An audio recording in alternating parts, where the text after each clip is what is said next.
Hi guys, so I've been talking a little bit about how I wanted to record a video with my mom about what it was like growing or raising a child with a mental illness and even kind of the process I've gone through and what I'm doing now. So this is my mom, Patty. Hi. She's graciously agreed to do this with me because I'm sure, whereas I've been really open, it's probably a little bit harder for her.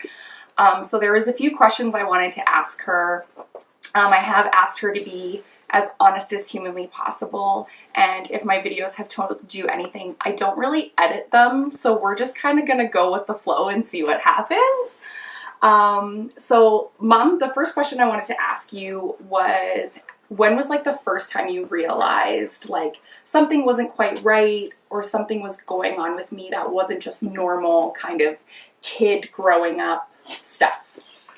Oh, that's hard to, thinking back, that's hard to pinpoint, but I would have to say it was probably around grade 6 or grade 7. Okay, so what were the first few things that you noticed at that time?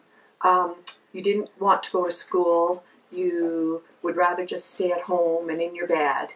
And there were mornings that when I was at work and I was talking to you on the phone to try to get you to go and stuff, that you were just pretty much sobbing hysterically. Okay. Now, as a parent, what was that like? It was heart-wrenching. It was absolutely heart-wrenching. I wish I could have figured out or known what I could have done to help you more. I think that was the hardest part because I thought it was just your typical, you just didn't want to go to school, you know, everyday type thing. And hindsight's always 20/20, that if you could have gone back and done something different, I really wish I could have done that. Okay, so that's fair. This one's going to be a little bit tough. Okay. Do you ever wish I was different? Oh, no. No? That's not a tough question to answer at all. No? Not at all. You are a beautiful young lady. Thanks, Mom. Even from the day you were born, you were, you know, bubbly, and then, you know, there was that little bit of a roller coaster ride, but different? Absolutely not. No? No. Well, that's good. Well, that's good to know that you don't want me to be different. So some of you know that I lost my dad about 8 or 9 years ago. Did you and Dad talk about it? Like, how did Dad feel? What was Dad's reaction to any of it? No. You didn't really talk to Dad about it? Because we didn't, we thought it was just normal growing up. You know, you were our second child, and things are, every child's different, so we didn't really think anything was wrong. And, you know, like we knew we thought it was teenage years. Yeah. Right? And so now looking back on it, you know it was different. Oh, absolutely. But obviously Dad's not around for us to kind of talk about it and open up. And like, I know that I find that really challenging, to know that I went through a lot of stuff that Dad would have looked at as growing up or teenage years or whatever, but I can't really explain to him or tell him it wasn't necessarily his fault. It wasn't, it was just kind of how I was, which I guess makes sense. Yeah.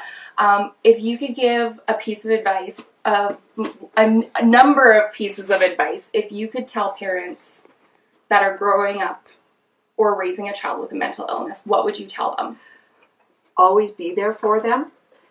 The one thing I found with you, especially when you went to university and stuff, I knew there was still something there. It started to come to light a little bit more, and I don't know if you remember this, but we'd be talking on way back. Okay, I'm aging ourselves here. MSN, the Messenger on the computer, and you stopped talking to me, and I phoned you, and you didn't answer, and I typed you a message and said, if you don't start talking to me, I'm getting in the car right now and driving the 2.5 hours to come to get you. Is always talk to your children. Be there for them. Don't try to fix them. Just help them as any way possible. If you can be their number one cheerleader, just do that. Just make them talk to you. And that's easier said than done. So maybe just hold them. Cuddle them on the couch. You know, whatever you can do to keep the communication lines open.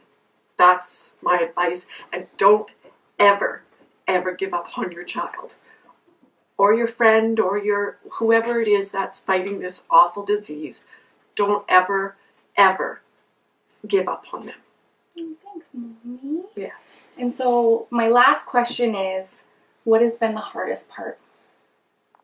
The hardest part is you and your wonderful husband Cam being 3,000 miles away from me.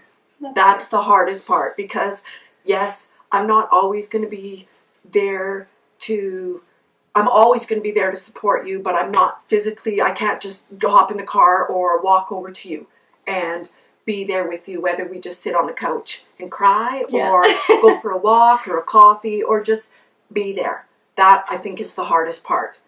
So I have to thank all your people, all your support people down in Toronto that keep you going. And Cam, your absolute wonderful husband. He just... Yeah, he does okay. He does. He's there to say, I got her, Patrice, and that means the world. Yeah. Well, thank you so much. I know that this wasn't easy, especially because you're not used to being like plastered all over social media and the internet. That's true. But I really appreciate it, and I'm sure everybody who watches it does, and parents who are struggling, and kids and friends and family and just everyone that's struggling. They really appreciate it. So no worries. You're welcome. Love you. Love you. So thanks, guys. If you have any questions for either me or my mom, you know where to find me. I'll do my best to kind of corral things from this video forward. Thank you.